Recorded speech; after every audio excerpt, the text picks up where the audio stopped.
The most dangerous market bubbles are not always built on fake technology. Sometimes they are built on technology that works exactly as promised.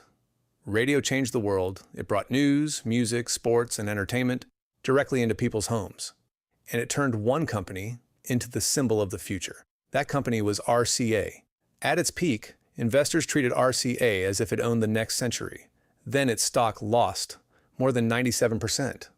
Not because radio failed, radio became one of the most important technologies of the 20th century. The investors were right about the future. They were just catastrophically wrong about the price. And that creates an uncomfortable question for the artificial intelligence boom today. What happens when the technology is real, the growth is real, but the expectations are still too expensive?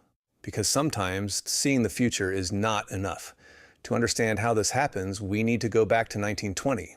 At the time, information moved slowly. News could take hours or even days to travel. Then, on November 2nd, a radio station in Pittsburgh began a scheduled broadcast. Suddenly, a human voice could travel across an entire city without a wire. A wooden box was sitting in your living room, and somehow people were speaking through it. For a box with knobs, this was a fairly aggressive career path. But radio was much more than entertainment. It was the first electronic mass medium. A presidential speech, a baseball game, or an advertisement could reach millions of people at the same time. Before radio distance-controlled information, radio began removing that distance, and Americans adopted it quickly. By 1930, more than 12 million American households owned a radio. That was roughly 40% of the country. Radio was not an imaginary opportunity. People wanted it, people used it, and it was changing daily life. Sitting at the center of this revolution was the Radio Corporation of America, RCA. RCA controlled important patents. It produced radio equipment. It sold the components needed to make radios work, and it helped build the broadcasting industry itself. Investors did not see RCA as just another company. They saw it as a toll booth placed directly in front of the future. Every new radio sold could benefit RCA. Every new broadcasting station could benefit RCA. Every new listener made the entire system more valuable. The company was growing, but the stock was growing much faster. In January of 1926, one share of RCA traded for $43. By September of 1929, the price had reached $568, more than 13 times higher in less than 4 years. And this is where three different things became mixed together: the technology, the company, and the investment. A revolutionary technology thus is not automatically a great company. A great company is not automatically a great investment. And a great investment at one price can become a terrible investment at another. Imagine the best restaurant in your city. The food is excellent. Every table is full. The owner is expanding, so you decide to buy the entire business. There is only one problem. The price assumes that everyone in the city will eat there 3 times a day for the next 60 years. Congratulations. You have just purchased several generations of imaginary dinners. That was the problem with RCA. Investors were no longer paying for the company that existed. They were paying for decades of future success in advance. And once the future is already included in the price, even good news can become disappointing. By the late 1920s, people were no longer buying RCA, only because the business was expanding. They were buying RCA because RCA kept going up. The stock rises, more people notice it, new buyers enter. The price rises again. That rising price appears to prove that the original story was correct. So even more people buy. Eventually, the price itself becomes the advertisement. Borrowed money made this process even more powerful. Many investors could pay only a small part of a stock's price, sometimes around 10%. They borrowed the rest. Wall Street had discovered, buy now, pay later. Naturally, it used it on stocks.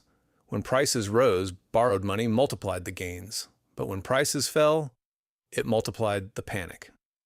RCA still appeared impossible to challenge. It had the technology, it had the patents, it had the market position, and it had a stock chart that appeared to confirm everything. No single lie was required. That is the important part. A bubble does not always need a fake company. Sometimes it only needs a true story, a rising price, and enough people who believe those are the same thing. Then came the crash of 1929. The stock market fell, credit tightened, Businesses began failing, banks collapsed, and a much deeper economic crisis followed. RCA fell from $568 to just $15 by 1932. A decline of more than 97%, but radio did not disappear. People did not suddenly throw their radios away and return to waiting for newspapers. The industry kept growing. RCA survived.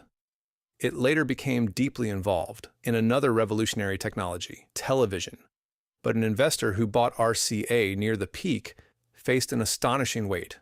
After accounting for dividends, the stock did not fully recover its 1929 level until the 1960s. By then, the company was earning much of its money from television, not radio.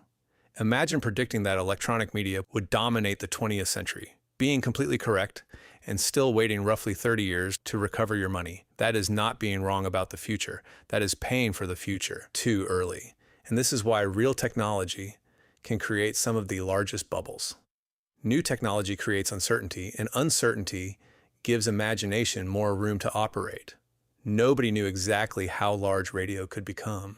Nobody knew which business model would dominate. Would customers pay subscriptions? Would companies pay for advertising? Would manufacturers fund programs to sell more radios? The potential was enormous, but the path from potential to profit was unclear. And when nobody knows how large a future market might become, the most optimistic forecast can look reasonable, at least for a while. Then comes infrastructure.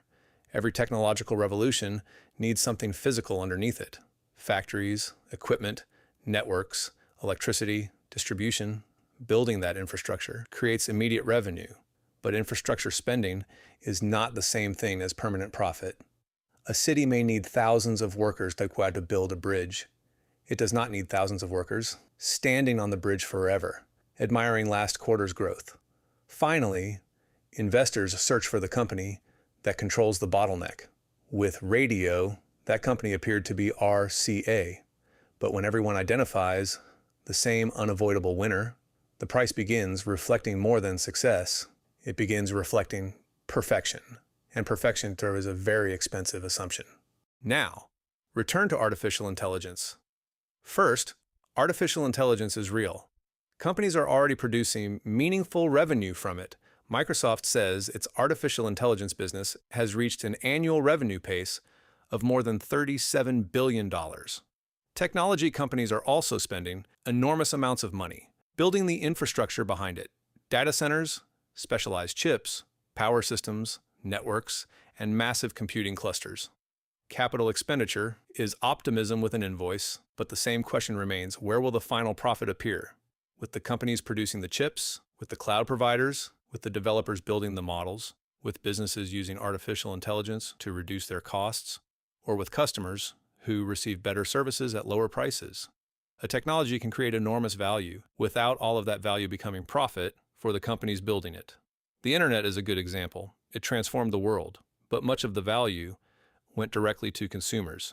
Information became easier to access, communication became cheaper, software became easier to distribute, competition became global. The economic value was real, but it did not always appear where investors originally expected. Artificial intelligence could follow a similar path. It may become essential.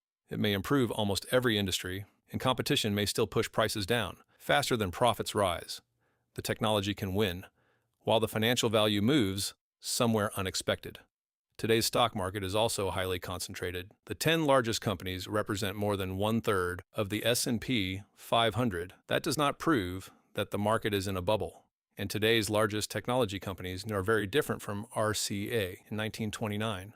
They are mature, they are profitable, they generate enormous amounts of cash, they operate businesses used by billions of people. History does not repeat line by line, but incentives can still rhyme. The old argument sounded like this: radio will change everything. RCA controls radio. Therefore, RCA can be purchased at almost any price. The modern version sounds like this: artificial intelligence will change everything. A small group of companies controls the infrastructure. Therefore, those companies can be purchased at almost any price. The first two statements may be correct. The third does not automatically follow. And this is the part most people miss. The market does not need artificial intelligence to fail. It only needs artificial intelligence to succeed more slowly than expected, or become cheaper than expected, or require more investment than expected, or generate profits for different companies than expected. The technology can win, while investors who paid for perfection still lose. Markets do not only price what is happening today, they price what people expect tomorrow. And when expectations become extreme, a company must do more than succeed. It must succeed faster than expected, for longer than expected, with higher profit margins than expected, against less competition than expected, while requiring less investment than expected, all at the same time. That is a difficult standard, even for an extraordinary company. RCA did not teach investors that new technology was dangerous. Radio was not a mistake. The mistake was believing that a revolutionary future made price irrelevant, because there is a difference between identifying the future and knowing how much that future is worth today. Radio changed the world. RCA survived. Electronic media became even bigger than the optimists imagined, and investors near the peak still lost almost everything. That is the uncomfortable lesson. A bubble does not always begin with a lie. Sometimes it begins with a truth, purchased at the wrong price. And the most expensive mistake in markets is not failing to see the future. It is believing that seeing it means you already know who gets paid. Got a topic you want me to break down next? Drop it in the comments. If you enjoyed this one, leave a like. And remember, question the headlines, understand the system. See you in the next one.